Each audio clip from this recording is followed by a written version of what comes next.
Welcome to that spiritual, actual, factual answers to questions you're asking. You find them inside you, recite you, reciting the records. Akashic, we laughing, we drafting the passion through various. It's time for that comedy, dramedy, all of the fanciest, catchiest acronyms. Listeners, listen, we traveling. Consciousness is always unraveling. The reading you're having is mapping you back to your natural habitat. Abracadabra, it's magicless, fascinating. To top it off, the host, all the classiest. Now, what were you asking for? All of the answers? What? All the answers.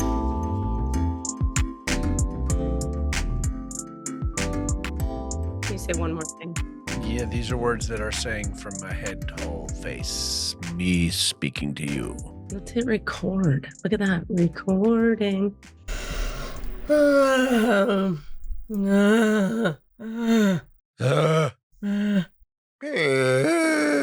What are you doing? It's been too long. I feel like we live different lives now. We really have, haven't we? I mean, we talked like 2 weeks ago, I think, but you were in such a daze. Yeah. You were in a state.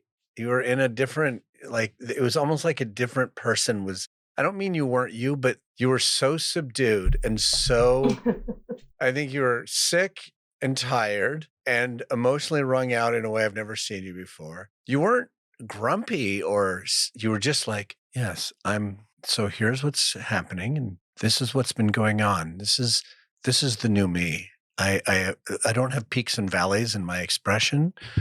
I'm just speaking to you from this state of complete neutrality.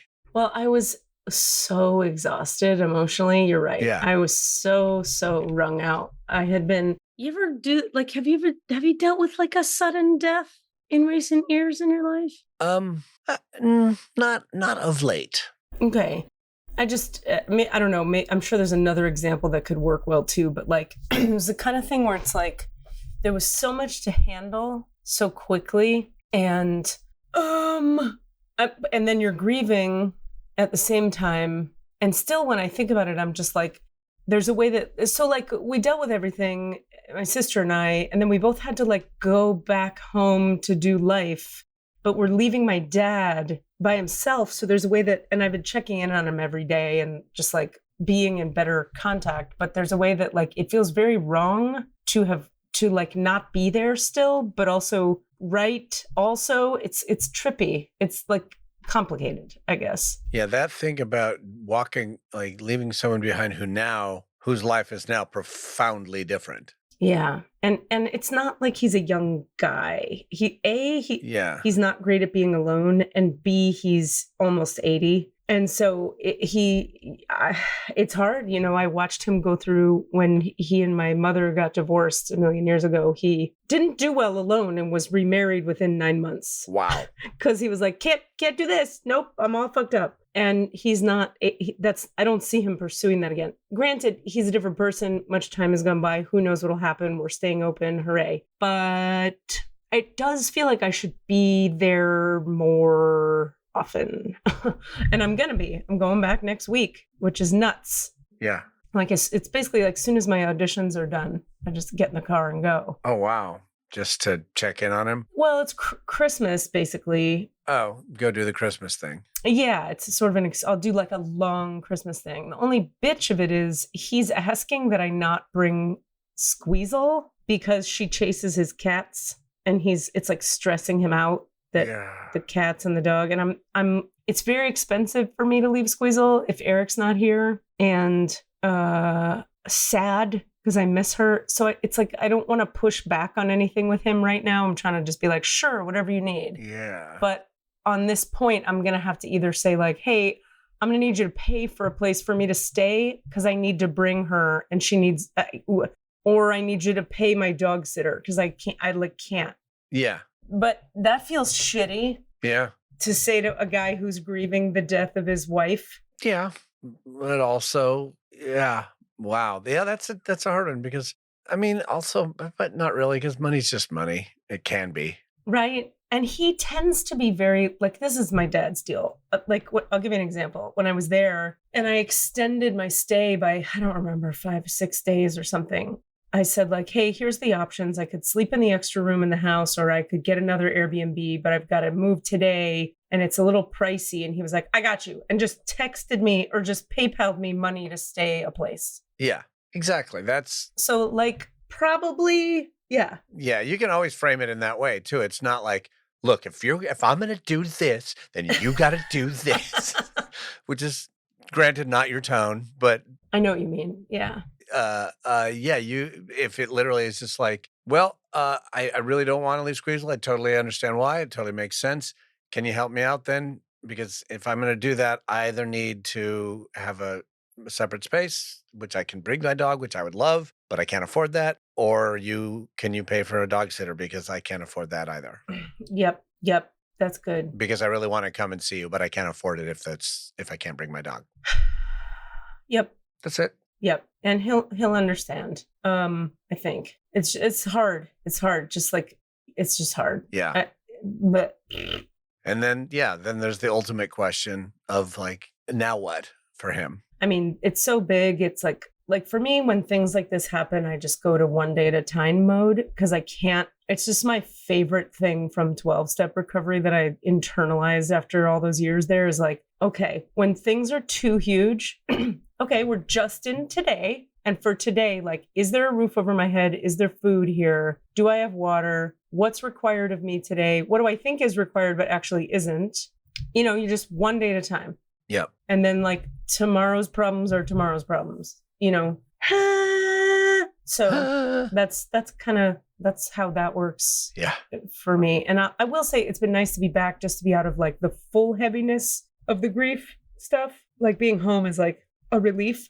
And you were finally able to return to the charnel house of COVID-ness that your partner was living in? Well, so fun twist. Ready?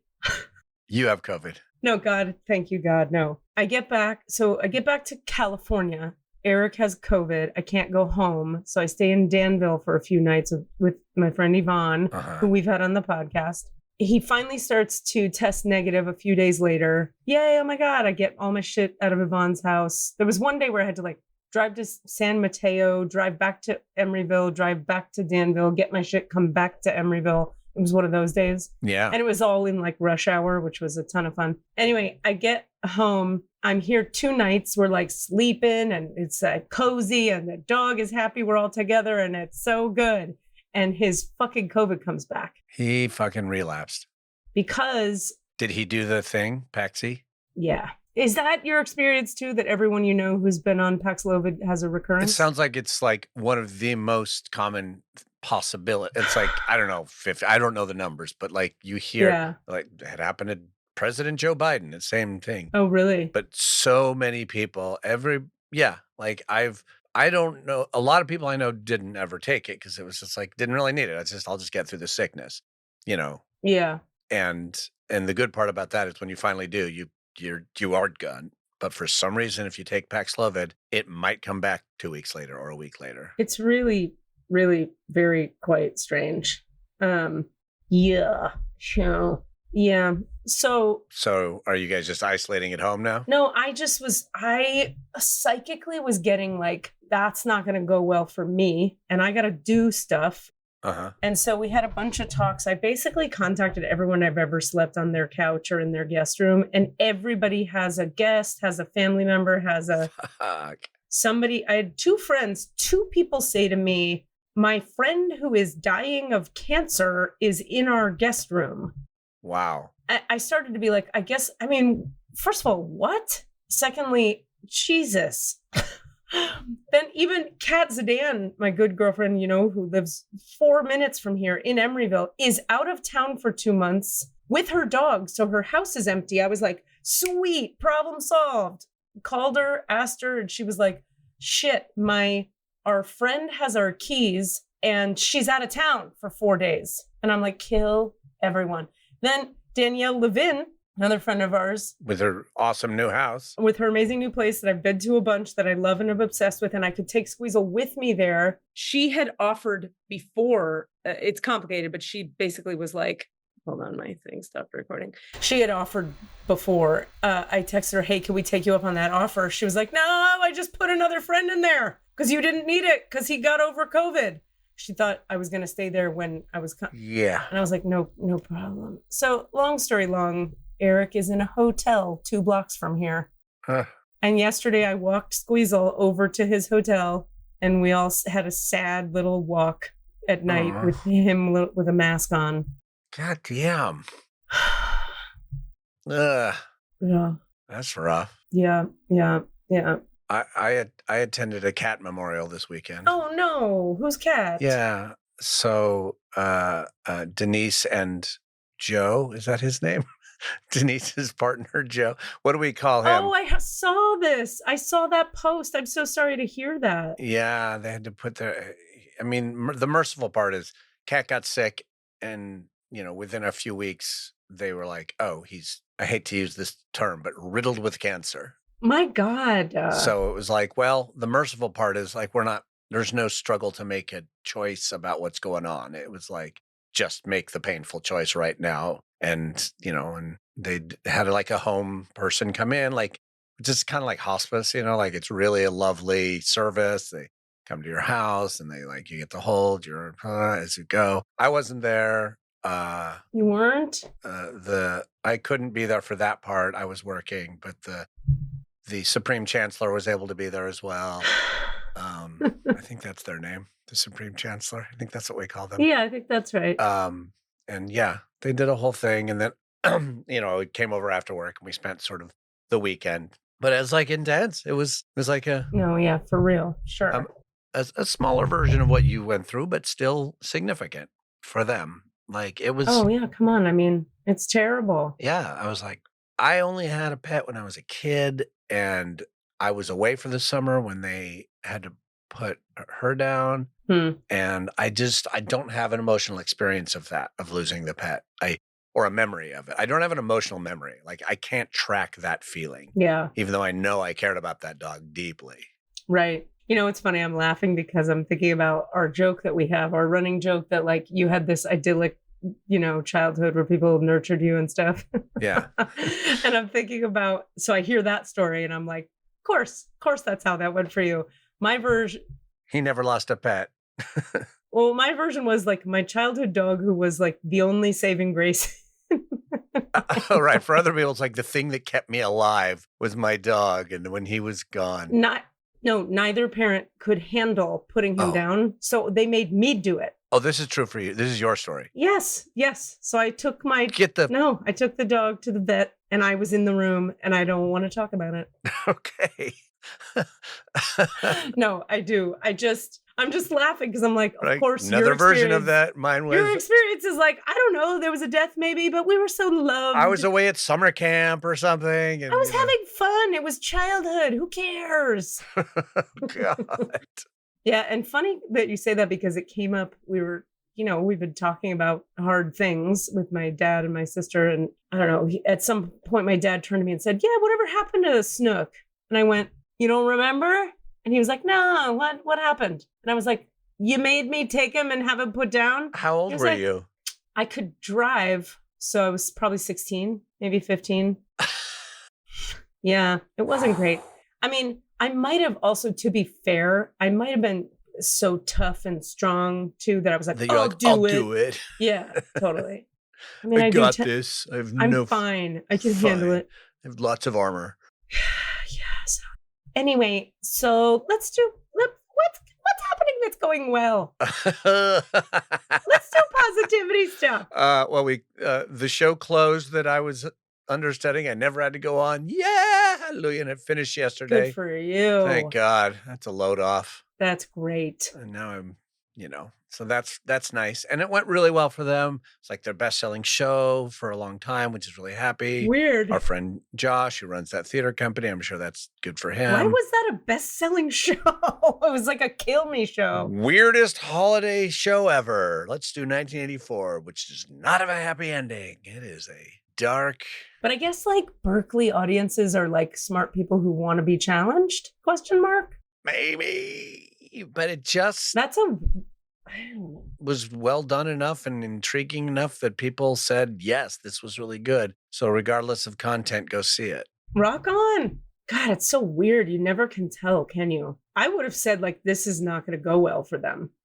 exactly. Like, wow, there's some planning. That was a programming choice you made. Yeah, but hey, But it worked. It went really well for them. They sold out a bunch of the run, and people were it's great. happy about it. And Yeah.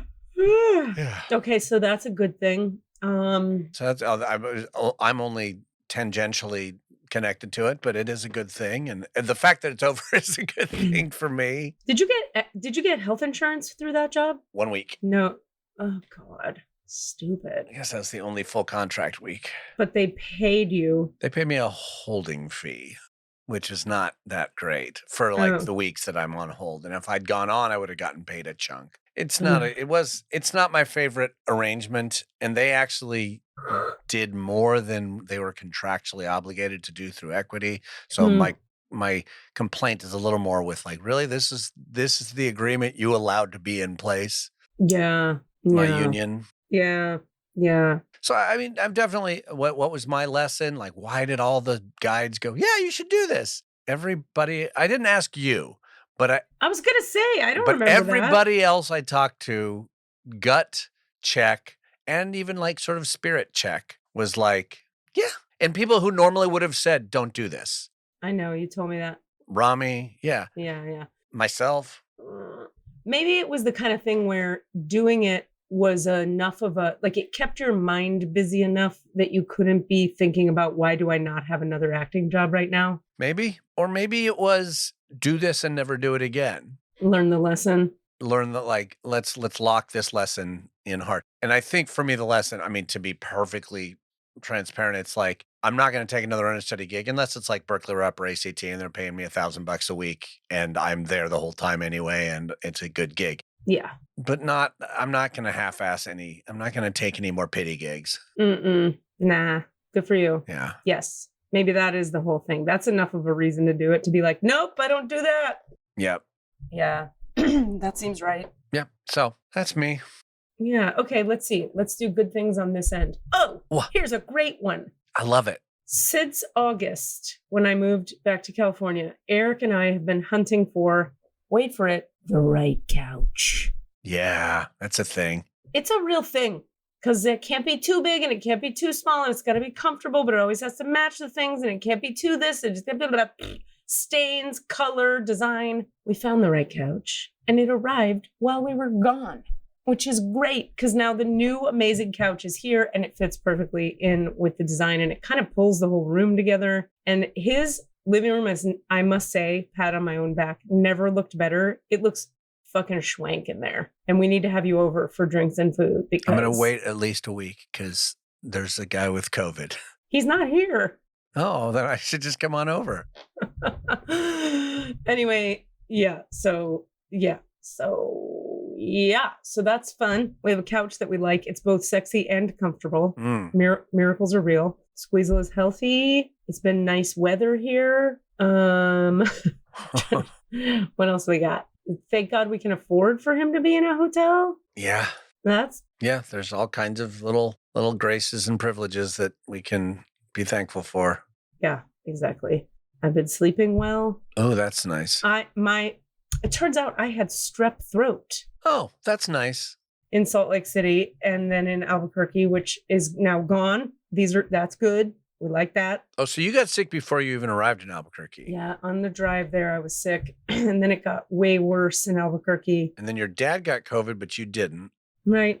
And Eric got COVID and I didn't. And it makes no sense. It's a little bit capricious. It makes no sense at all. Like, I didn't get COVID on a fucking cruise. I went to like Huffy Sweaty Dance Club twice while I was on that cruise. When was this? What cruise? You know what the cruise I went on? The 3-day Mexico booze cruise? What are you talking about? When? Wait, what? When? Okay. November, beginning of November with Feet First. Oh, I did not know this. Oh my God. Okay. No, tell me all the things. That was fun. That's a sweet thing. So there's a thing I never would have done on my own. Never would have gone on a cruise. Probably will never again. But every like 5 years, the whole company, which is like Southern California, Northern California, New York, all the different branches of Feet First. Yeah. They like underwrite us going on this cruise. We pay a little bit of it, but they pay most of it. Yeah. And it's this, the 3-day Ensenada booze cruise where you get on Friday afternoon and then lunch. And then Saturday you're at sea. Sunday they're docked in Ensenada. You can go into the city and and get back on. And then Monday morning you're back at port and you're getting off the boat. Great. And in between you're going to just hammered. Karaoke. If so, but you got to pay a lot extra to drink a lot. So I didn't really? And I'm not drinking much anyway, so it's kind of perfect. Yeah. I just drank a lot of the free iced tea and lemonade. Great. Yeah, there's like a whole thing where like your food is totally paid for in the basic package that you've paid for, which isn't much. But then if you want to drink, you can get all you can eat, not all you can drink. Mm-hmm. Not really. It's like 15 drinks a day, which is too much. Wow. For like some chunk of money. I didn't get that ticket. You'd have to pay extra for that for yourself. And only a few of our people did, and they used it. I bet they did. But I ate a lot, drank only a little. A couple people bought me drinks and I had a little bit of But karaoke, super fun, ridiculous. So fun. And the fact is, like, we were there with like 50 people. Oof.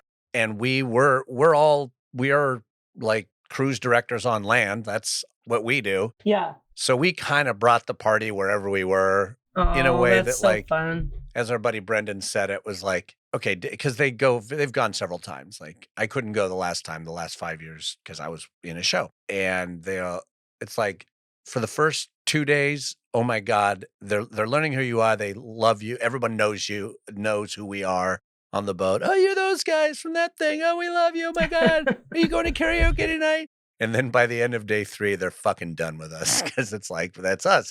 We're always the guys, we're half the karaoke list. We're, at the dance party, we're the ones getting people out on the dance floor, at the whoop-de-whoop. So, which is fun until you're tired of us. Sure. And that's also totally a thing. It sounds like theater people in general. Exactly. So yeah, I had to do a couple of things to like enjoy myself. I had to let go of, my absolute disdain of American consumerism. Oh, okay. I just had to like shut down that part of my soul. You know what I mean? Because I just had to be like, just go and do it. Just have a good time. And I did. Yeah. Okay, I'm not going to care about that. Wait. I have a question. American consumerism, is cruising feels like consumerism more than... Well, it is one of the most environmentally destructive things. Oh, I get it. Okay. It's awful. Yeah. And it's just like, I mean, it's the equivalent of Disneyland. It's just like, lights and people and things and, I see. They didn't see me. I was double fisting. I was giving myself a bukkake party. It was like figurative. Wait, so couldn't we say consumer bukkake? It's less consumer and more debauchery. And stupidity. But it's a consumerist debauchery. It's okay. Uses things in a way that is kind of gross and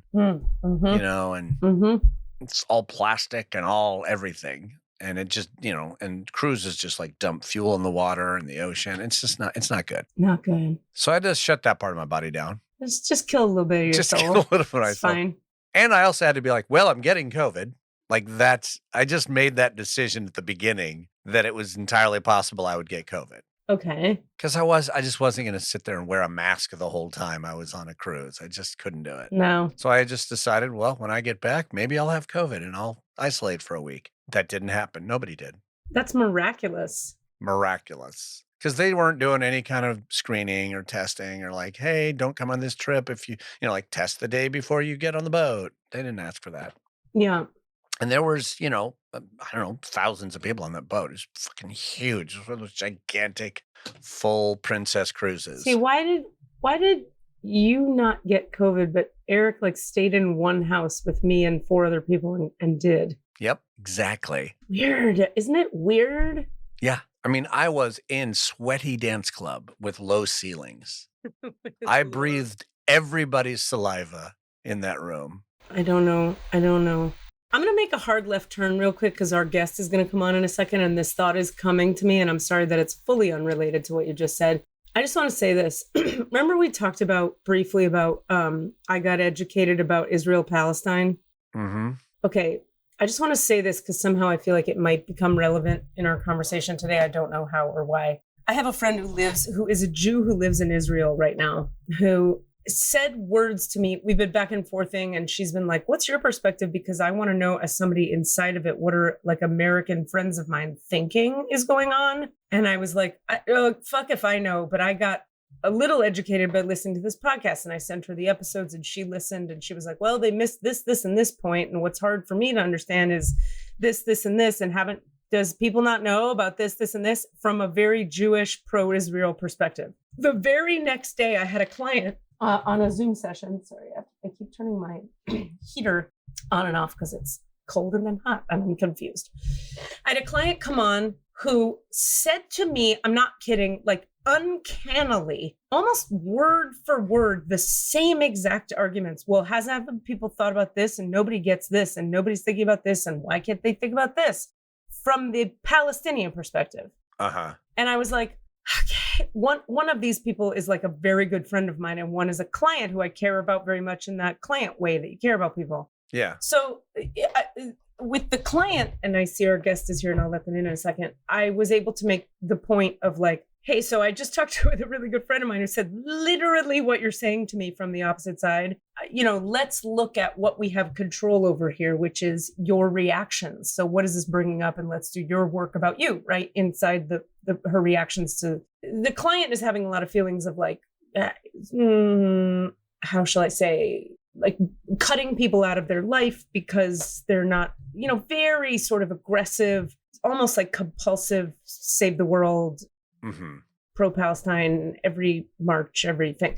And in a way that's like, it reads energetically quite clearly to me, like, this is about your trauma. This is like, yes, go to the marches you want to go to, but what's under that, Yeah. But to my friend, so then I came back to my friend and I was like, well, I had a weird experience. And I told her, like, you said these words and then she said those words. And she was like, yeah, man, that's what's hard for us over here watching what's going on in America and how backwards everybody has the narrative, because it's really being like funneled through a very specific set of whatevers. And it just really got me more present to the realness of the challenge of the media right now, and like where to get information that is reliable and what is, you know what I mean? Yeah. And I'll just wrap up with this. God, this is like a whole other topic, but I heard Rachel Maddow interviewed Liz Cheney this past week. Right. Dick Cheney's daughter. Yeah. Yeah. Who was like ousted from the Republican Party because she was critical of Trump. And she's like, Rachel gives this whole talk about like, we could not be more divergent, she and I, but we're putting all of that aside today to talk about that we agree that this thing can't happen in 2024 where this fascist comes back into power, because as Liz Cheney said it, this may be the last set of elections we ever have if he is in power. Right. So it's all like, there's a way that I'm like, oh boy, those of us on the spiritual end of things and the creative end of things, it's feeling less and less okay to me to not like have these conversations, like to stay fully out of it. It's we might be losing democracy. Right. It's a big fat fucking deal. Yeah. So I don't know. I felt like I had to bring that back in because we sort of started to talk about it. And if it doesn't come up in our conversation today, I really want to talk about it more next episode. Okay. Because I have some perspectives about the link between spirit and politics and how we can actually bring them together. Because I think we have to. Yeah.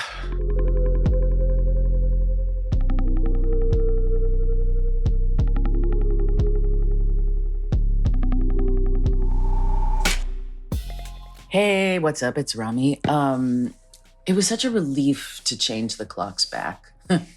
And by changing the clocks back, I mean that the vast majority of clocks change themselves. But, it was such a relief to fall back into standard time. Now, of course, when you hear this, it's probably going to be weeks and weeks after that's happened. But one of the reasons why it was a relief is because I'm an early riser. And I'm currently in Kentucky, which is on the western side of this time zone. So the sun was just taking even longer to come up, than if it did if I was in New York at home on the eastern side of the time zone. Think about that. But yeah. Okay. So what I was going to say is that it's like we all agree to do this, and by agree to do this, I mean like the people in charge of organizing us into a society tell us to do it, and we agree to do it. But it's just like a little nod to the fact that time is actually just a construct, right? Because we're like, oh yeah, we'll just change. Rami's rules.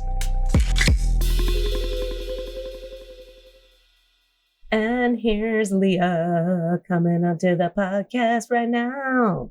Hello. Hello. How's it going? I'm doing well. I was literally just singing Beauty and the Beast. That sounds right. I'm sorry we interrupted you. Want to just continue? I forgive you. I'm a great person. So Go ahead. Go ahead. No, I'm sad that we interrupted you because we wanted to hear it. For real? Why not? I was singing, what was I singing? When he was mean and he was questioning, we're fine, but now he's here, and so I'm sure. I wonder why I didn't see it there before. I loved it. The only reason I asked for that is in getting to, in previewing who you are, we were both probably on your Insta and on your different stuff that were sent to us. So I was like, your Unchained Melody just destroyed me.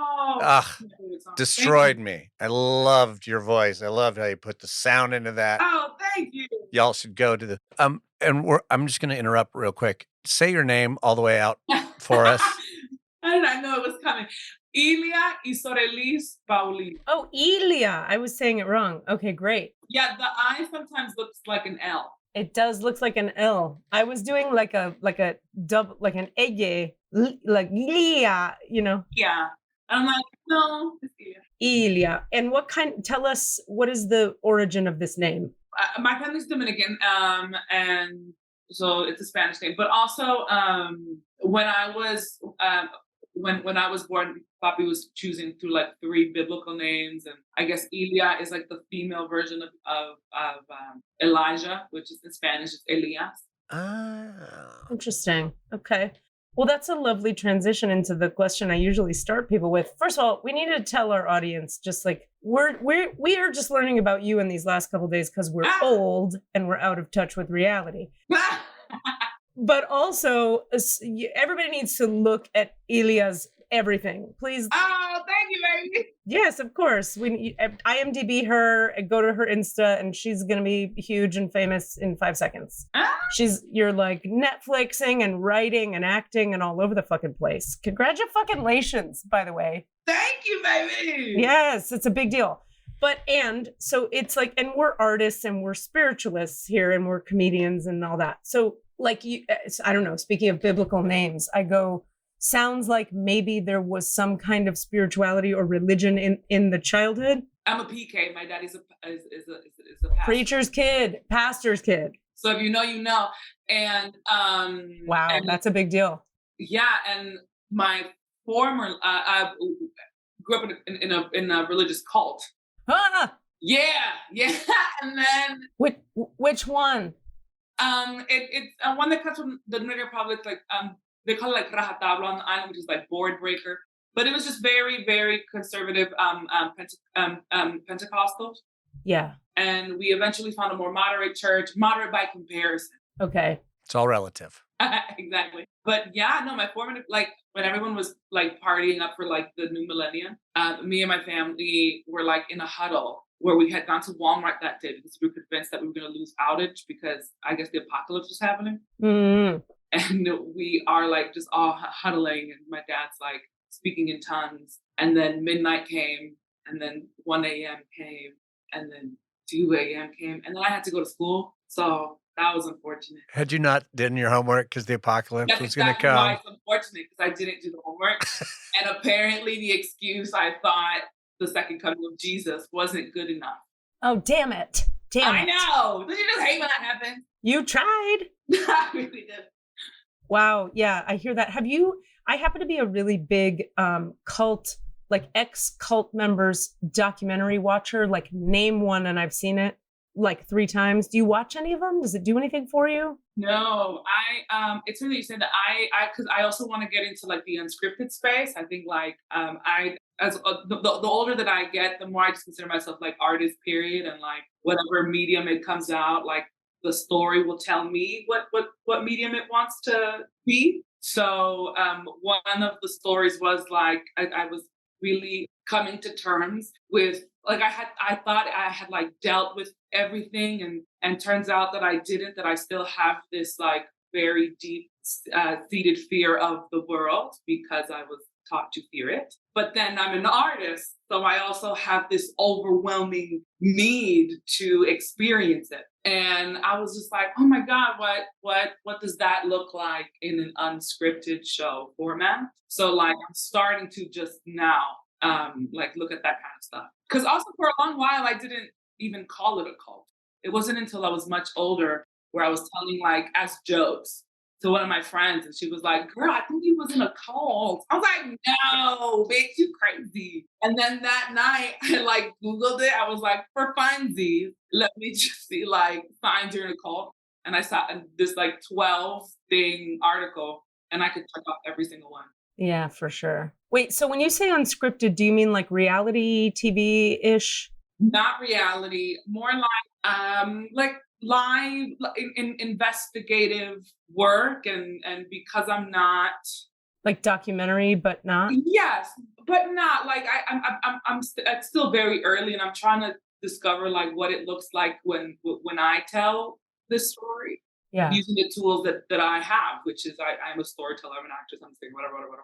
Yeah, and you know, a bitch is funny. So I'm like trying to also find where the humor is there without, you know, making it a reductive story or right. Yeah, because I think the story is more about like it's less about the cult and more about like fear of world, I think. Do you have access to any other ex or current Yeah. Oh yeah. participants? You know, having conversations with them. Yeah. I mean, I don't. Yeah. What specific ways? What kind of fear of world did they instill? I mean, of course, I can only talk from my point of view, but I think like they teach this narrative that we are not of this world. Like we're just waiting for that fateful day. Either you passed away and you get there, or you know, you make it long enough for the apocalypse to come and the Lord will take you home. Hallelujah. And that type of fear of like, oh, we are not from this place. This place might be shiny and glittery, but at its core is not one of us and will set out to hurt you, is a very specific fear, because it's like it just, I didn't realize until I was in consistent therapy just how much of like the frozenness of it all, like, because you're caught between like flight or fight, because like it takes away your agency to deal with the world. Of course, that makes total sense. Yeah, because the issue is at its core. Like, how do you solve that? Or how do you argue that? You know, like, it almost sounds like the world is a temporary trial to be survived until you can get to this next thing. Yes, because part of the rhetoric is that they're like, and it will test you. Like, it will look nice. It will make you feel good. It's testing you. It's like, so it's like the level. It's the reason I think I have a really good sense of when I like play villains or something, because it's that level of gaslightingness that is horrendous, because it really leaves you fully disempowered. Yes. And the craziest part is like, and you know, I'm not victim blaming, but they're so good at it, because at the end of the day, like these mental what's it called? Shackles, they're not physical, like they're mental. So you have to put them on yourself. Yeah, I get that. Like you have to put them on, and then you have to lock it yourself. So the level of gaslighting has to be so good that you do it, because that's the only way. because it's we're talking about the mind. I was raised with a pretty toxic, terrible person in charge of stuff. And Amazing. I mean, not amazing. Sorry. No, I hear you. I know what you mean. Like I've spent my life disentangling from the claws of narcissism and sociopathy. And that's why I'm so into the documentaries. Like I have one, I got to recommend one for you, both of you, if you haven't seen it already. It's called Love Has Won. It's about mother love. Mother God. Mother God, right? That's her name. Mother God. I love mother-daughter story. One of my dream roles is Medea. Mm-hmm. From a Greek tragedy where because of spoiler alert, she has kids with her the love of her life, Jason, but then she like commits mattress on them because he like deserts her. Fun. And I am obsessed with that story because like you cannot believe that she did not love her children. Like if she didn't love her children, her killing them means nothing. Mm-hmm. It's like me killing a fly, right? But like she hated him so much that she would kill her children. Yes. And that level of humanity, because like it or not, that is still humanity. I think people think like humanity and they all think like roses. I was like, no, we have a spectrum of what we do. We don't acknowledge it. That's how we enact violence. Yeah, of course. Yeah. No, Medea is like the dream role for every young actress. You gotta right? play it at some point. You gotta play Medea. That's Cinderella. You know what I mean? Yeah, for sure. We got polar in repertoire. Same night, baby. Same night. Same show. So are you in LA? I am. Okay, and how do you know Safiya? Safiya, I love that bitch. We became friends through a third mutual friend. Actually, he was on this podcast. Logan. Me and Logan are best friends. We went to Yale together. Okay, that's it. We have a production company now, and he's one of. Oh, you're the friend that he talked about, probably. Yes, I am her. I always say that I suck at picking boyfriends, but damn, can I pick a partner? And that's cool.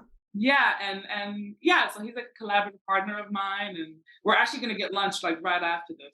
I talked to him after the podcast, and I owe him a follow-up email. I'm obsessed with bringing him out to do something out here because I loved working with Logan. I like talking with him too. He's got such a great brain. That's literally that's when I first met him. It was it was the orientation at Yale. It was the first day, and in comes this dude. I'm very good at reading energy because of my trauma, and so this guy walks in. True, and this guy walks in. Oh, we know, yeah. He walks in with this cool ass fucking jacket and with his like nice cute buttons. And I'm just like, that is a fucking weirdo. And the way he introduced himself, I was like, and he's smart. And so I like came up to him and I literally go, hi. He's like, hello. And I'm like, we're friends now. And he's like, okay. And I literally stamped him like I went like this with his chest. And I was like, you've been stamped. Let's go get lunch. And we've been best friends ever. That's delightful. Okay. Yes. Good. Now that I know the connection, that makes total sense. I'm going to come back to spirituality now. So yeah, I get where you're coming from. And I get that you're creating a lot of art in the present tense. Yeah. What is your relationship to, like, if I say, what does spirituality mean to you, but not the stuff of your childhood or your past? Yeah. What does it mean to you now? I mean, if anything. I am, it means a lot. I for a while, it was such a sticky thing because of where I grew up that I looking back now, I think I pushed it into my unconscious. Like I was like, there's so much that I need to fucking grapple with, that are, it's like the regular parts of life, what the fuck that means, like boys and these fucking like body image and wanting to be a star and like all these things. I think my body just didn't let me even touch it, and it's not until recently that I'm like, okay, what is this spirit? What does it mean to me? Because I am a deeply, deeply spiritual person, and I know it because of how I approach my art. It's like I was actually talking to one of my friends a couple months ago, and I was just like, I don't know. I was like opening up to him about like my upbringing in the church. And so I like confided to him, and I was like, I don't know what my relationship is to God or to spiritually, and that terrifies me. And I was like, I don't know if there's a part of me that's just not connected or doesn't believe or whatever. And he looked at me and he's like, Ills, he's like, you have a direct lineage to that, or like a direct like line to that. He's like, and I know that. And he pulled up one of my covers that I sang online, and I sang His Eyes on the Sparrow. And he's like, I'm not lying when I say that, like, when I'm sad, I listen to this. Like, and you know, when someone says something, it just rings true. And you're just like, Ding. I was like, yes. And I was like, okay, it's true. And it's gonna sound a little bit juju, but I swear to God, like, there are, when I'm acting, and some moments more than others, but like I get into this like canal, and I don't know what's pouring in, what's on top, if it's God, if it's spirit, if it's energy, I don't know. But then I empty out and the energy comes in, and then I connect with the audience, whether that's through the camera or the people that are there, and we're sharing communion. And that's where my artist lives, no matter what I'm doing, whether I'm baking or singing or writing or having a conversation. Yeah. How does it help you? That makes total sense. How does it help you with sanity?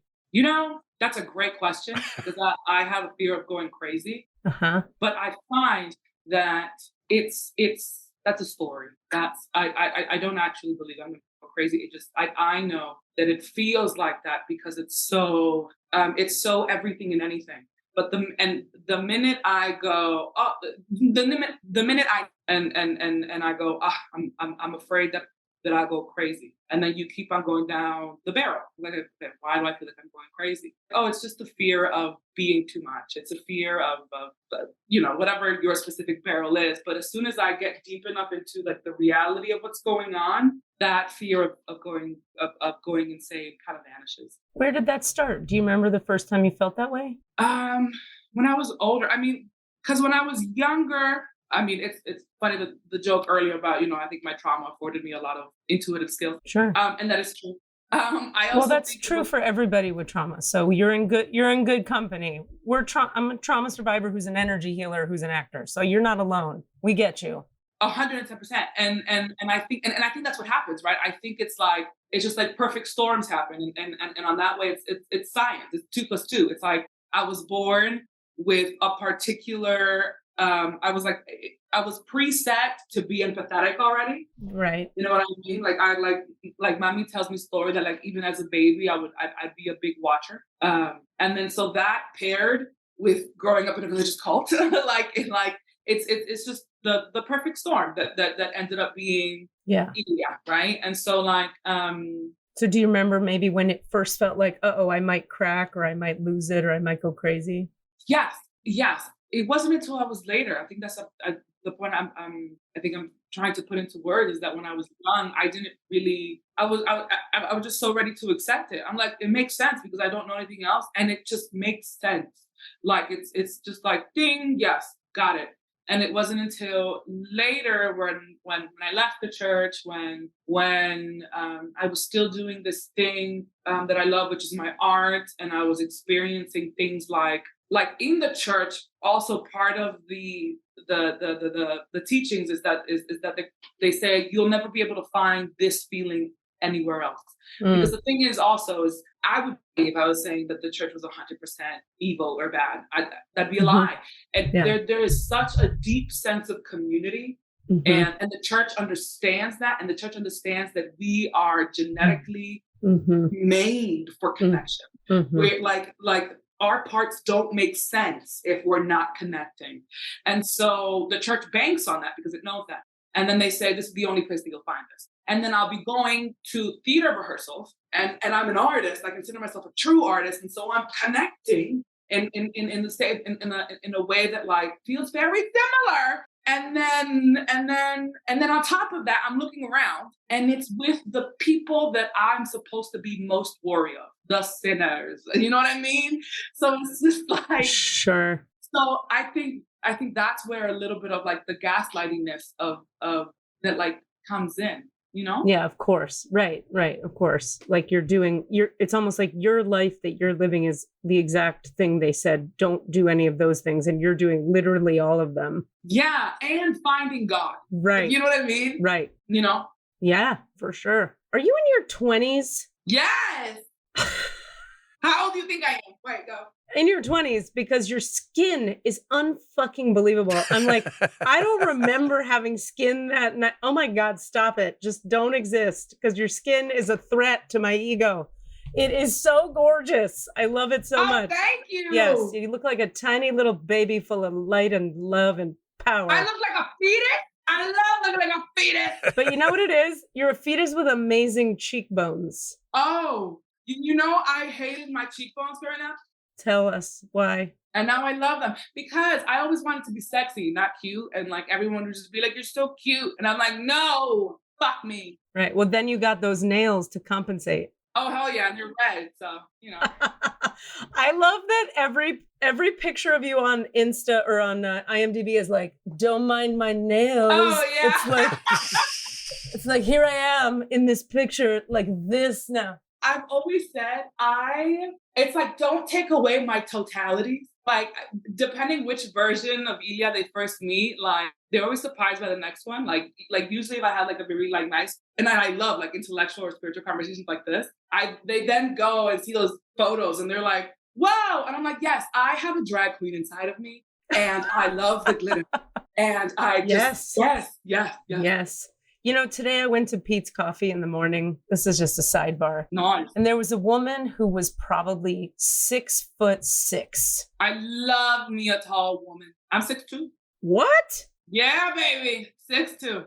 Wow, that's cool. Very tall woman, 6'6", black woman, large woman. Gorgeous. Wearing this yellow patterned, African patterned something stunning. Yes, taking up space. Yes. Big amount of space. Then she had a shawl over the yellow fucking dress that was red. And then her nails, and then there was glitter on the face. She was like a giant in the fucking Pete's Coffee. And so she's ordering, and I'm like, I need to validate this person. She doesn't need my validation, but I'm going to fucking do it anyway, because I have this thing about women.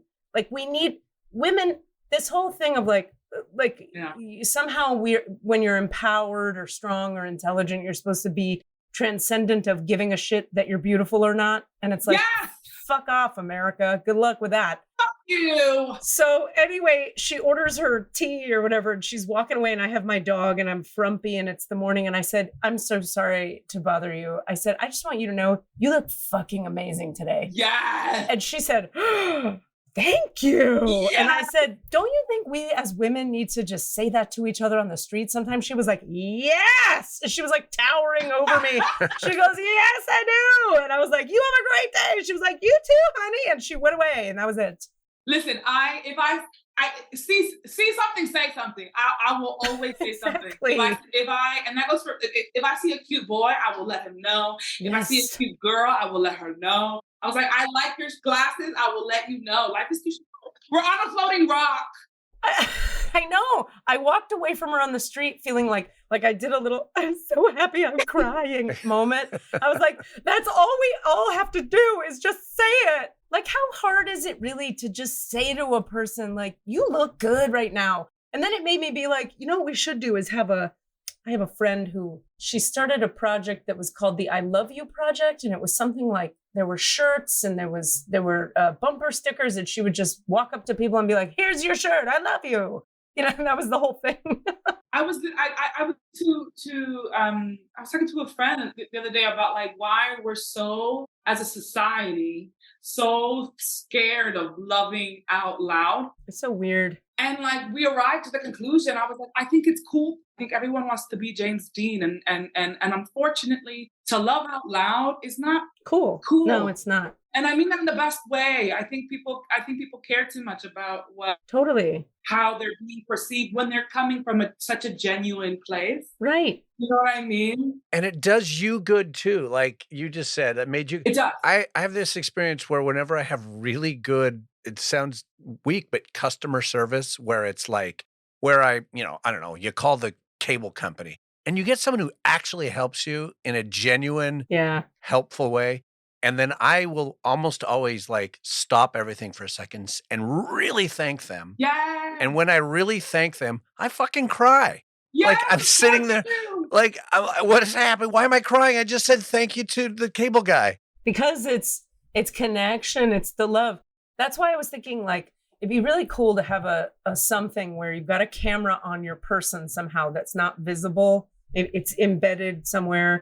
And you're just walking around giving out compliments just for free on the street. There's a dude on Instagram who does that. He's phenomenal. And I recommend finding him. Really? I think he's British. And he'll literally stand up outside of a store as though he works there. And as people walk by or walk in, he'll go, the strut is on point and your glasses are phenomenal. Oh, I've seen it. You're right. And he's really good. And he can give a compliment to anyone. And it is a I love that. deeply observed, beautiful compliment. And you know what? I hope someone's complimenting him. I just want to put that out He there. gets it back sometimes. Sometimes it'll loop back on him. Someone will be like, well, your jacket, that crushed velvet, perfect for your skin or whatever.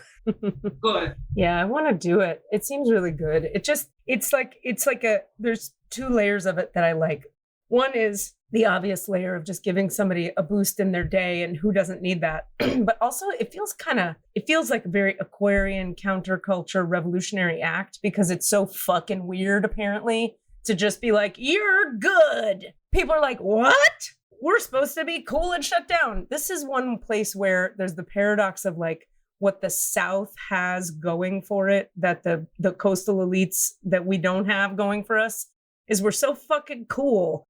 I mean, I lived in the South recently in a bunch of ways, and in like not the coasts, which I live on the coast and I love the coast and I'm probably staying forever. But it was good for me to spend time in places where people just on the street are like, hi, good morning, good to see you. You look lovely. I love your shirt. And I was like, oh my God, you too. We're best friends now. Yeah, and they mean it. They mean it because it's part of the culture. And here I came back to California and everybody's too fucking busy and too fucking cool. It bums me out because I feel like we're the coolest state except for that shit. Yeah, it's because we got too cool. Right. We got too cool. It's dumb. We have to maintain our reputation. Yes. And it's when you're loving out loud, especially if you're not used to it. So like only do it a couple times in the privacy of your own home with like you and your dog or like you and one loved one. Like you're going to feel like a goober because it's not cool. Like but it's not supposed to be cool. Like I don't know. So it's supposed to be connecting. I think the thing of coolness is it's the opposite of connection. It's shutdown, it's distance, right? But connection is... I mean, it's in the word. Like we think we value cool, but cool means cold. It means not warm. It means... Yeah. So like we as a society just are like all like we just have attachment issues as a society. Big time. Big time. Societal attachment issues. Yeah. Like as a group, we're a little avoidant, you know? Big time. Big time. But we're all but like a true avoidant, we're all just like dying for love and connection. Yes, of course. We're desperate for it. Which is why we have problems with sex, i.e. in intimacy. Well, okay, help us with your generation. What is up with you people not fucking each other? Speak for yourself. I will. I am fucking. Good. Thank God. Can you talk about your peers? But you know what I'm talking about how there's all this research about you, like people in their 20s now, that they were raised inside their phones. And so there's a different, like the numbers are low in terms of like, you know, in our generation in the 90s in high school, we were fucking everybody and everything because we couldn't wait to get out of the house and drive the car. And then there's all this research about like, you know, Gen Z folks just like stay at home and don't bone. Yeah. I will say I go through periods where I stay at home and don't bone while having the want to go outside and bone. And so like that thought process is very interesting to me because I'm like, why? I think me personally, I think, again, I have the backdrop of like religion. And so like I still have, it's just that I still have issues with shame and sex because of the church. And I hate that that's true, but it's true. And so there's that going on. And then I think there's also, I think it's in the culture. I saw this TikTok video. It'll definitely sound like a 20-year-old. But like I was on TikTok and there was this video about how like there are no more third places anymore because, you know, and so like, And Yeah, like if you can stay home and order everything to come to you, which is what I do. I literally ordered DoorDash. why would you go out and risk rejection? You know, that's the theory psychologically, obviously. And if you're raised in the phone and the phone has all the answers, like my sister who's younger than me, but older than you, she's like between us, but closer to your generation than mine. She is like, we used to openly talk about it with each other and say like, it's too emo and too messy to like get involved with people. So let's just watch more shows. Yeah. And it's for us, it's like, you have to get, like, we came up in such a different way. And it's not that fucking long ago either. Yeah. Like phones came in the 90s and we like had to deal. But by then we were already boning each other. It's because for so long, long, you know, our, like, it was like a steady increase. And then all of a sudden, like the computer came out and then it's like, fruit. Yeah. And so like, it really is like two different. Do you know, sorry, sidebar, Cassidy, this human here, you were born in 1995? Okay, do you know what I was doing? Cassidy, let's talk about what we each were doing in 1995. I'll tell you what I was doing. Graduating high school. Oh, I got your asses beat by 10 years. Let's go. I was, I had finished graduate school and had returned. And 2 years later, I would have my first major breakup with the woman I thought I was going to marry. Yeah, we're all dying. We're dying right in front of you. This is old people dying. That's what you're doing today. You're watching old people die. That's what's happening. We've got 3 generations going on here. I mean, Katie, you're not actually, are you Gen X? Yeah. Katie? Yeah. I am X hardcore. I'm serious. I am X. X. I'm all John Hughes movies. Literally. Yes. They were made about my graduating class. Okay, that's fair. I love those movies. Pretty in Pink. I'm Ducky, by the way. Yeah, that's fair. John Cryer was my patronum. Patronus. That's what it's called. Yeah, no, I was Ali Sheedy, but wanted to be a Molly Ringwald for sure. Ali Sheedy has the same birthday as me, exact same birthday, and I'm obsessed with her. Is that right? She was hot and weird. Sorry, what were you about to say, Ilia? We got off topic. No, we didn't. We're on topic. We're always on topic. This is the topic. Yeah. Anyway, it's just, I was just thinking about it because when you, like this generational thing about like what's happening, you know, I like to look too. It's like when I was in my 20s and like my parents, you know, like just thinking about like people in their 40s, right? When I was a kid or whatever, they were so on another planet and they were so out of touch and they were so weird and far away. And now I'm like, oh, I'm the age now that I thought they were that far out of touch and far away then. Yeah. And they were looking at us going like, you guys have to get your shit together because this planet is going to explode. And now I'm sitting in this position going like, oh, I see. Well, we didn't. Well, A, we didn't, but also B, it's interesting to be looking down at 2 generations behind you that are younger and going like, oh boy, I'm having middle-aged lady worried about the future of humanity because of the young people, but also feeling like, yeah, but it's very clear the ways they're like 70 million steps ahead of us in other ways. So I don't know what the fuck to think because it's like, yeah, it's all fucked, but it's also way better. So, Yeah. What do you think? What do you think about the future of humanity, young person? I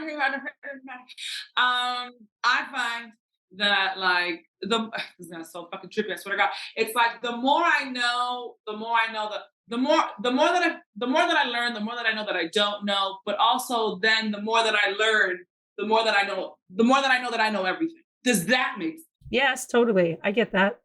The paradox of it. Yeah, because I think the deeper you get into your own truth, yeah, is the closer you get to like the truth. And so along. Yeah, it's like the thing of like the to know one thing well is to know all things. Yes. And the thing in question, I think our only tie to the universe is like ourselves. And so like on the way down, you like learn things about yourself that you think are true, but then you realize that the more work you do, that they're just like layers. And some of the layers are like protective layers, layers that you don't actually need and don't really hold the amount of truth that you think it does. It was just a layer because it was cold one winter and you didn't want to die. Exactly. Yes. So then you like shed off that layer And then you keep on going down, and then I think eventually you reach a place and you're like, oh, I know, I know something, yeah. And like I think that's pretty much the only thing, not the only thing to do, but because when I start then thinking about like where is it gonna go, then it starts. That's just my anxiety and like my need to control, and that's what you don't know. It's like, we don't know where anything's gonna go. yeah. And then I find it's like acting. It's like if Yeah. worrying about the finale, I'm not in the scene. And if I'm not in the scene, I'm not having fun. Then why the fuck am I acting? Yeah, exactly. It's enough of a rat race. You may as well have fun while you're doing it. Yeah, like that's act 2. And you already did all the work. Like we did the rehearsals. You know your line. Bitch, go have fun. Yeah, that's cool. So, all right. So you're in this Netflix show. Is that running now? What's the deal? When did you shoot? They're all running now. They're all running now. That's how Netflix works. They just start running and then they never stop. Right. They just start running. I know. Listen, knock on wood, Netflix has been bringing me back. I love Netflix. And you're writing for them as well? What are you writing and acting? No. So with Logan, we have a production company, and we've written a pilot, we've written a feature. We did the short film that played in this like secret local film here in LA that was like a hit. It was like, very exhilarating. We're also doing a web series. So we're more writing. I'm writing independently and So the writing is you and Logan, but the acting is Netflix. You and Netflix. acting is Netflix. Yeah. Okay. And so tell us all the projects you've done with Netflix so that people can go watch you. Yes. So did Me Time. That's a film with Kevin Hart and Mark Wahlberg. It looks really funny. I looked at it this morning. I love them both. They're really good. How could you know? They're really good people, which is like That's nice.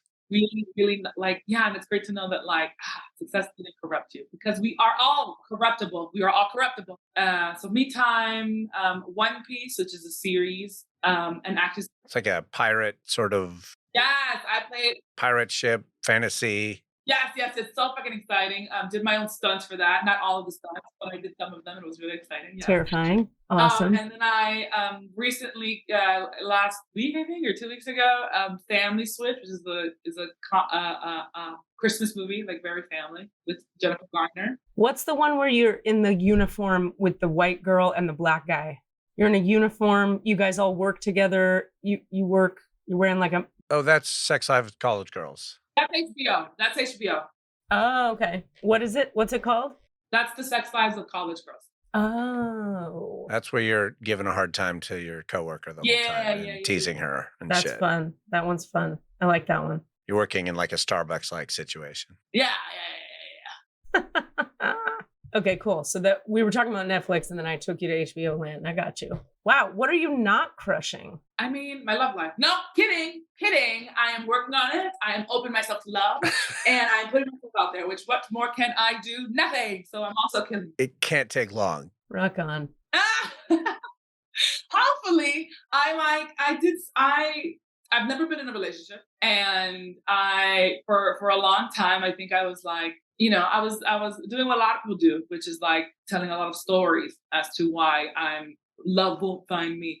And a lot of it had to do, I was like, well, I'm not skinny enough. I'm not pretty enough. I'm not what they want. I used to say, look how silly, or like how silly we get the excuses until we arrive at the truth, which is, bitch, you're emotionally unavailable. You have deep intimacy issues. Yes, girl. But anyways, now you're talking. I used to say that I have a packaging issue. I used to be like, if I was Ilia, and if everything inside of me was the same, but I looked like fucking Gigi Hadid, I would be able to get the man of my dream. Like they would like me back. Girl, you're just scared. It's okay. So yeah. No, I'm the same. I'm the same. I had so many years of just like toxic dude after toxic dude, and then the ones I wanted didn't want me, and the ones that wanted me I didn't want, and that whole thing. And it was very, you're doing great if you're 20 whatever and figure that one out, because it took me a long time to really internalize that. No, actually I was pretty damn fucking unavailable. Like that was so painful for me to look at, because the parent figures were so unavailable to me that as a kid, I had decided like, I'll never be that. But what we don't understand is unconsciously you become everything you resist. So I became that hard. And then it just took a long time to be able to go, oh, that one's on me. Is she frozen? I think you froze. Are you still there? I think you're Ilia? frozen. Uh-oh. Wonder how much of that she It's heard. funny because the pose that I know. Oh, Oh, no. she's gone. She didn't even hear that story. She'll be calling back. her pose was a listening pose. So I thought she was listening intently. It was a slightly judgy, but not exactly. It was like a thinking mouth, a little awry, eyes cocked. She just looked like she was listening. That was funny. And I looked down, and at a certain point, I copped to it while you were still telling the story. I was like, oh, she's not even there. But I didn't want to interrupt you. It's okay. Is she back? Oh, how much of that story did you hear? Did you hear that story? It was brilliant and heartbreaking, and we all cried. Oh, no. I hate it when I miss a good story. You gotta go back. You gotta go back. No, it's funny because I was laughing because your face froze in a position that looked like you were listening. It was like, and I was like, oh, wow, she's really listening. That's cool. Then I was like, nah, you're just gone. Well, I was simply just saying, like, I give you a lot of credit for realizing that in the age group you're in, because it's taken me the majority of my life to own that I was the emotionally unavailable one. And that's why I wasn't getting what I wanted. And then becoming emotionally available is incredibly painful. People say like, oh, just choose it. It's like, no, it's fucking hard. It's why you don't choose it, is it hurts. Yes. So it takes a while. So the fact that you get that now, that's big. It's simple, but it's hard. Oh, you're going to keep relearning that lesson for the next 20 years. I'm sorry to say, but Got it. you'll probably get it right pretty soon. But then there will be moments where you're like, remember that thing that I totally learned? Yeah. There it is again. Let me revisit it. Okay. Yeah. What's also hard is like choosing somebody emotionally available who's nice to you is so weird. Yeah. And you know what? I'm excited to relearn that lesson over and over again. Because at the end, when I finally learn it, it's such a feeling of like, it's like when you take off your bra at the end of the day. You're like, of course, let's go get candy. You know what I mean? It's kind of true. It's kind of true. Yeah. So I'm like, yeah. Yeah. Well, listen, one of the things we do here is we have people like yourself who are fabulous on, and we ask them stuff about themselves. And then I don't know if you know anything about, do you know anything about what we do here? No. Okay. So, all right, I'm what's called an energy healer and an Akashic Records reader. So I get into the Akashic Records of the client if they want, or the guest in this case. Oh, yes, please, let's do it. Okay. So what we could do is when I open your records, you can ask whatever you'd like to ask, like anything you're wondering about. And just a heads up that sometimes, the universe's response to a question is healing work, so sometimes light will come through and we'll do a little healing here. But sometimes not. Sometimes it's words. We'll have to see. So if that sounds okay to you? Yes, yes, yeah. Okay, great. What I'd like to do is pee. Go pee, bitch. Go pee. Take 3 minutes and we'll come back and we'll do that. Amazing. All right. If you need a bio break, this is the time, but it's just going to be a couple minutes. Otherwise, you and I can just chat and it probably won't go on the podcast. Go. Okay. Whatever you guys We're want. going to talk about Katie. What is with that bitch? Good thing she's gone. God, I thought she'd never leave. I hope this never ends up online. This is still being recorded, but we'll never keep it. No, we love.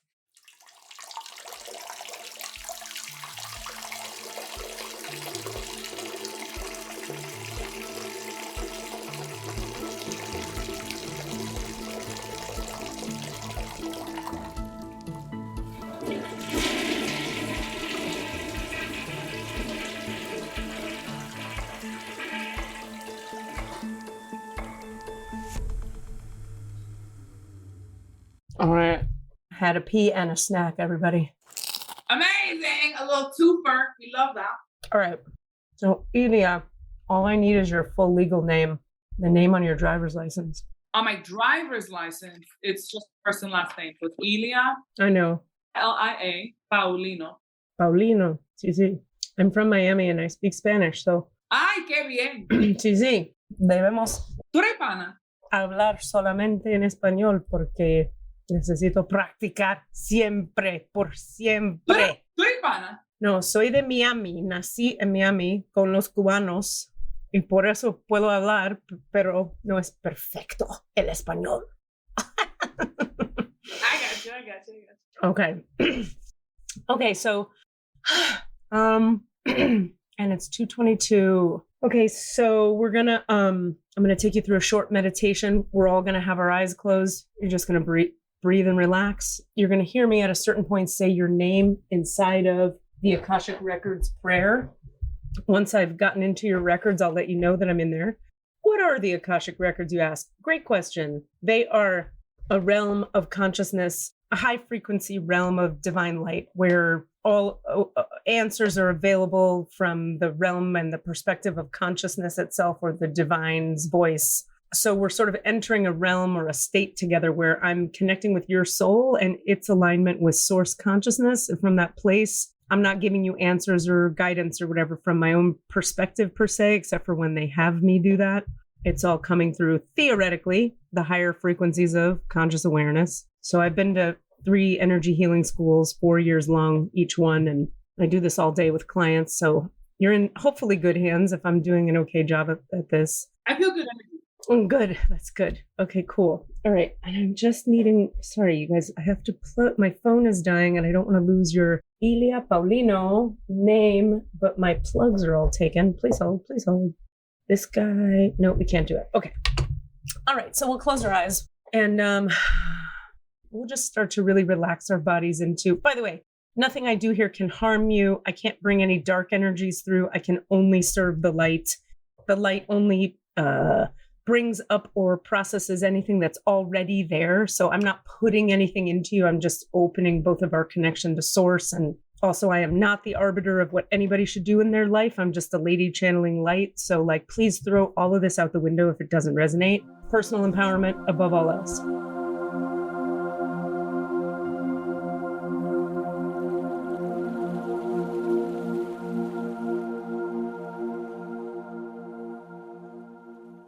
That being said, we'll close our eyes and take a few deep breaths into the low belly.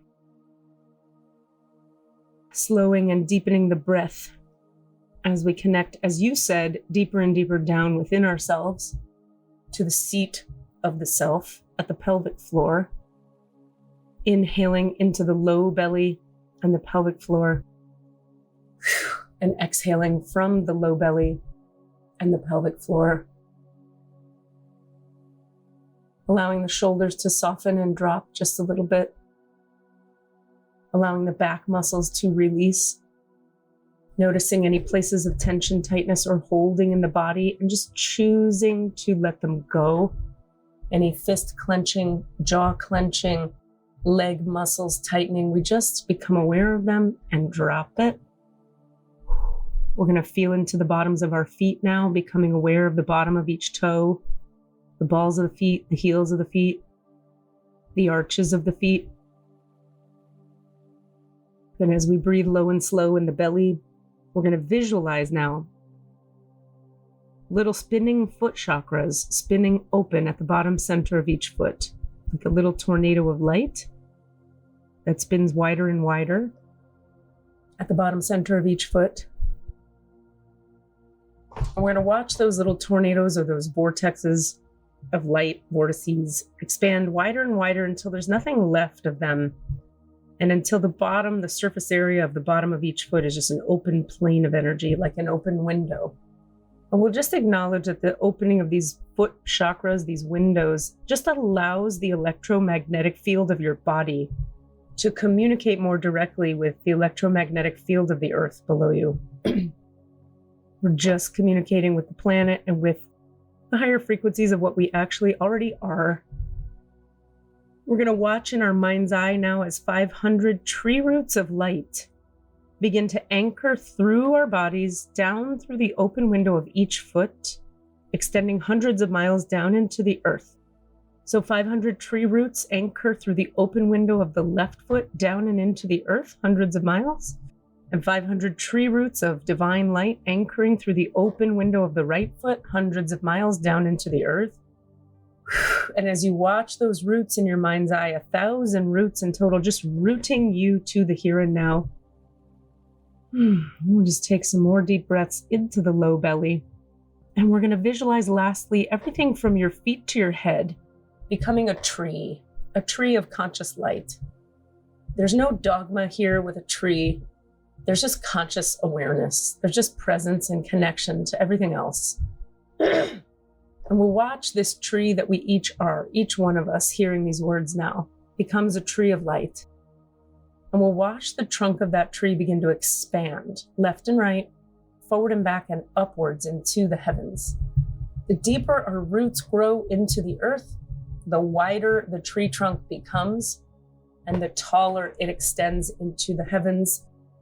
And we know that at the top of this tree, there are hundreds of thousands of branches growing. We can't possibly see them, but we know they're there because it's so high up. Millions of leaves sprout off these branches, and we are an abundant, anchored, rooted, grounded, open receptacle, open vehicle of light, able now to receive divine transmission and just divine awareness, all for our highest good and for our integrated best good. And from here, we do acknowledge the forces of light, asking for guidance, direction, and courage to know the truth as it is revealed for our highest good and the highest good of everyone connected to us. Holy Spirit of divine light, protect me, please, from all forms of self-centeredness and direct my attention to the work at hand. Help me to know Ilia, Paulino in the light of the Akashic Records. Help me to see Ilia, Paulino through the eyes of the Lords of the Records. And enable me, please, to share the wisdom and compassion that the masters, teachers, and loved ones of Ilia Paulino have for her. And I'm going to go quiet for just a moment here. And so as we're deepening into your Akashic Records, the word Akasha, just as a reminder for anyone listening and just for your information, if it's relevant, Ilia, it just means realm of the divine or high frequency realm of conscious awareness, excuse me. So as we're deepening into your records, the records are sort of known as this hall of, you could say, some people see it like literal books on shelves, where the history of your soul, everything your soul has been through in its incarnated forms is kept a record of in this hall of records, known as the Akashic Records. So that's what we're doing, and that's where we are. I'm going to keep my eyes closed, but you can feel free to have yours closed or open, whatever's more comfortable for you. The first thing that comes through, and then I want to hear whatever questions or anything you want to bring into consciousness to hear. But one thing that's coming is sort of a question about there's like a presence of, I want to say like Native American-ness. There's like a relationship for your soul with the sort of native traditions of this country. What can you tell me about that? Do you have a connection to that culture? Do you have any lineage you're aware of? No, few things. I've always felt like in a past life I was like a chief's daughter. In terms of like my lineage, I'm Dominican, and I know that I have Taino in me, but I'm not necessarily like fully connected to that. And third, like, I mean, a lot of people sometimes they'll clock me as like native. So those are the three. Okay, so I'll just put this how they show it to me. It's like if you were to go to and spend some time on like in one of the power portal centers of our planet. Like if you were to go to the southwest of the United States and just hang out at Albuquerque or, Cortez, or just like any of the places in the southwest down there, you would want to be prepared for some activations that would occur spontaneously for you, which is to say there's a strong connection with your soul and the four directions. I don't work with the four directions all the time myself, but I did get initiated into them such that I do have access to the energy they provide and the frequency that they are. And they're just very present as soon as I get in your records. So if you'd like, they're offering, they could do a little activation now to align you with the four directions, which is to say, what would be the value of that? The reason to do it would be another set of frequencies you could communicate with, pray to, talk with, ask for help from the four directions. Should you desire it, that's something we could do. Another thing I'm going to put a pin in that for 1 second. Another thing that's here is there's a bit of integration work that wants to occur on your journey, which is to say, there's spirit and there's body and there's trauma and there's love for all of us. When we process the pain of the trauma of the past through the heart, meaning we actually grieve it and cry about it and rage about it and do whatever we need to do emotionally to actually process the past. The more of that we do, the more we experience our wholeness. And they're sort of addressing this I might go crazy idea. Remember that, and you know this already, but we'll remind you. The way to not go crazy, as it were, is to grieve the pain of the past. It can feel like the way to not go crazy is to avoid the past or just forget about it. But grieving it brings you in touch with yourself more intimately. We know you know this, but it's a validation. Remember that at the points where you feel like, am I losing my shit? It's very simple. Know this. Something you're sad about wants to be felt. So could you get in touch with your low belly or your heart or your throat and just be fucking sad? If you could just be sad for a while or a minute or whatever, you will feel grounded again after you're sad. So oftentimes, the tendency when we have a feeling of I'm super ungrounded and I don't know, I might lose it, I might spin out, is there's a tendency for human beings, particularly creatives, to go up and out and to go higher vibe. Those are the times you want to actually go down and in. And you've already articulated that you understand this. So hallelujah to that. Okay. How does any of that land for you? Thoughts, feelings in response, questions? It all makes super sense. When you offered to open it right now, there was fear. But I think that's normal. And I think, I'd be open to it. So the 4 directions thing, you mean? Yeah. So we're going to have you just... My laptop is at 5%.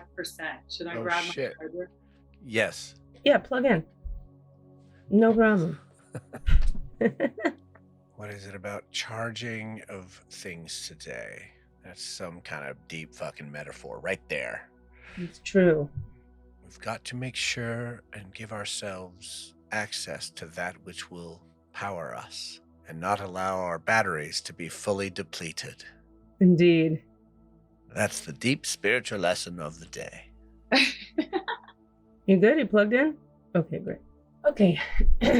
So we'll have you close your eyes again, and we're just going to have you, if you can, just relax your body into the chair that you're in, fully surrendering the weight of yourself into the chair and allowing the chair to do the hard work of holding you up. You get to surrender the need to hold yourself together or hold yourself up. And we just give that over to this much more competent chair. We often, all of us, feel like we have to hold ourselves together when really letting go is often more productive. And as you breathe into your low belly, allow your heart to soften just a bit. Feeling into the low belly, allowing the heart to open just a teeny tiny bit, the aperture of the lens of the heart just expanding just a little tiny bit. We're calling on the light and the frequencies and the power and the potency of the 4 directions. And Ilia is saying she's open to receive transmission from the 4 directions for the sake of her own spiritual development, emotional processing, integration work, and for the sake of her becoming more whole and feeling more supported by the universe. And its divine elements and aspects. Breathing into now the 3rd chakra, the solar plexus, so below the heart but above the belly button. Softening the heart just a little more. Feeling into, as weird as it may seem, the throat and the back of the neck. And staying present to whatever's there. If it's uncomfortable, don't worry, it'll pass. Sink right into it. go right into the worst of it. If there's any tightness or stress. So, Ilia, can you tell me a little bit about what's happening for you in your body right now? Anything at all? I just feel expansive.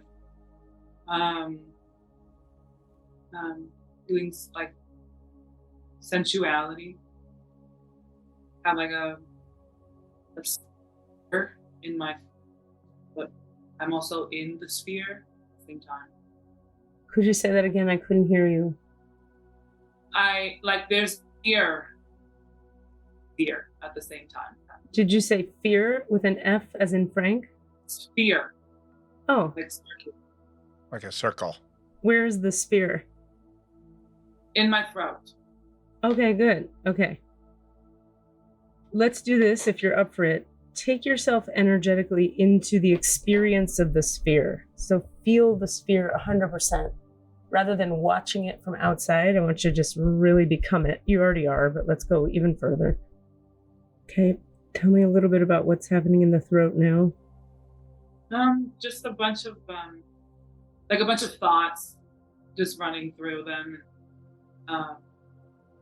Just a bunch of like truths that I already know to be just like continuing to like cement them. Cool. And as you feel into the throat, what does it feel like in there now? Is the sphere there? Is it different? Is it bigger? Is it smaller? Is it gone? It like moved into like the room of my mouth. Did you say the roof of your mouth or the something of your mouth? Like the space between my mouth. Like if I had like a ping pong in my mouth. I see. Okay. And in my head too. It just went like this. Okay, sink into it, feel it, become like one with it, and let's watch what it does for just a moment here. And as you sink into it and feel it in the mouth and the head, what's happening now? It went on top of my head and it cracked like an egg. There we go. And then the yolk just... What's the yolk doing? It's just running down my body. Okay. So a little context here, and then we'll kind of wrap this up for today. This ball, this sphere, was the disconnect between what you feel and what you say, like what you know and feel, and then your ideas. There was this separation. And it was a holdover from the church. And it's cleared, and the egg is the metaphor for the birth, the new life of the true you, the essential self, the egg, the you. There's a reminder to you, part of your whole thing, this incarnation is you. That song, say what you need to say what you need to say, is like running through my head loud. And it's like, they're like, this is your lifetime where you say the things, you, by saying them and singing them and being them, you bring them into being. Incant is the word. You're like incanting spirit into form. Don't ever feel like you can't say that thing. You'll be the person in the room who they need to have say it. It is the saying, with great responsibility comes great something. With great power comes great responsibility. Yes, that one. So with Spider-Man, you have the power to be the one who speaks the thing in the room. Like, I don't know why this is the example, but like Shonda Rhimes, like you're going to be like her. In other words, you have the opportunity, you have the possibility, you have the personality, you have the strength, you have the vulnerability to stand up and speak where most people wouldn't, couldn't, and might be responded to poorly. Understand, people in rooms that you're in want you to say the thing that you also want to be saying, but aren't sure if you should say. You're the mouthpiece often. And it's correct. It's part of your whole purpose this time around. As you grow and mature, Excuse me. This is just the energy moving. You will become more and more skillful and wise, skillful at knowing what to say and how, when to say it, how to frame it. That will take some time, but don't worry because you're so present and available and attentive to your experiences, particularly in creative contexts and work environments, that you'll pick up quite quickly on what should be said and what should not be said. When it should be said, who can hear it and who cannot hear it. Remember that when we speak truth to power that isn't ready to hear it, we often get daggers back. But when we speak truth to power that is ready to hear it, we get all the doors of possibility open. So the question for you to be looking at all the time is this person actually open and can they hear? How will you know? Your gut will know. Your heart will know. Your mind does not have the answers you need ever. Your body is a psychic antenna of awareness, period. This transmission, activation, and alignment with the 4 directions will continue to unfurl and unfold within you for the coming 2 weeks. If you're a little extra tired, extra energy, extra no energy, don't panic. It's just moving through your system. On the 3D level, your being is very receptive. And remember, lastly, okay, your emotions are the midway point between spirit and body, or between spirit and form. So where the cults get it wrong is they want to program everyone out of their emotions because emotions liberate people and emotions are messy and emotions are complicated. But without emotions, there's no way to translate the information from spirit, from like pure consciousness, into the body and into this earth. So we have to feel emotionally. It's like spirit is air, emotions are water or plasma, and body is form, cement, rock. Okay. So you need the waters of the emotions to be a transmitting point and a fluid through which consciousness can transmit in this weird 3D dense reality we're surviving through. Okay. Any questions? No, but the last thing that you just said, I mean, that's exactly it when I'm acting, particularly or like singing like live.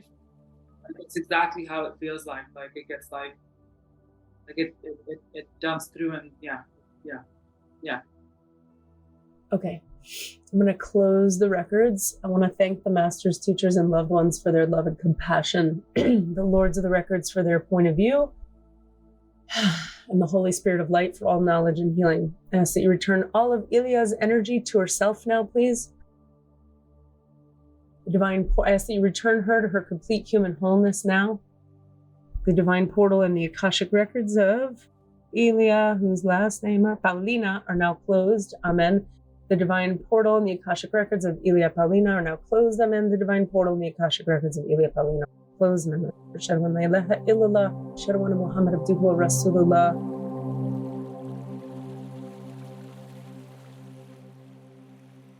And so it is. Oh my goodness. Thank you, Ilia. You are a special, special being. Thank you. Oh, thank you both. It's beautiful. Thank you for being with us. Of course. Only amazing, incredible, empowered things in your future. I'll tell you that much. And yeah, and I feel like that. I feel that. Don't ever let the man thing confuse you. You know you're not the only person to tell me that. They don't know fucking fuck all. And the ones who do, they'll show up anyway. Can confirm. Yeah. Yeah. I'm really starting to learn that lesson. And I'm excited for it when it like congeals. Yeah.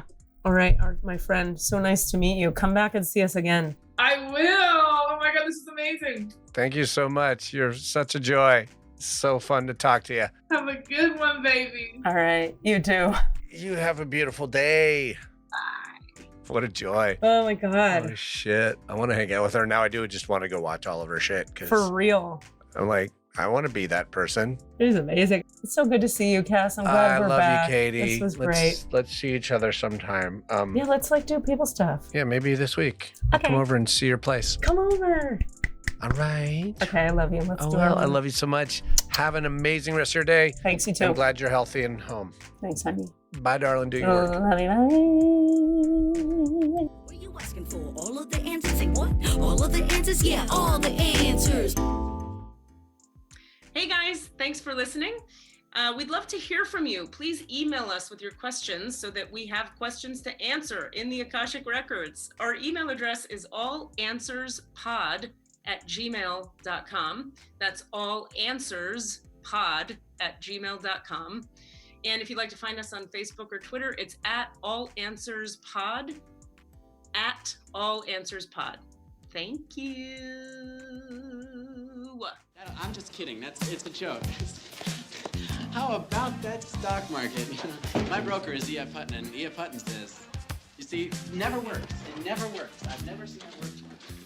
Mixed and edited by Desmond McNeese for We Mixed It, LLC. Go to whatsoundsawesome.com. What's in there? Cass, where's your lunch? You're wearing it. You're nauseating.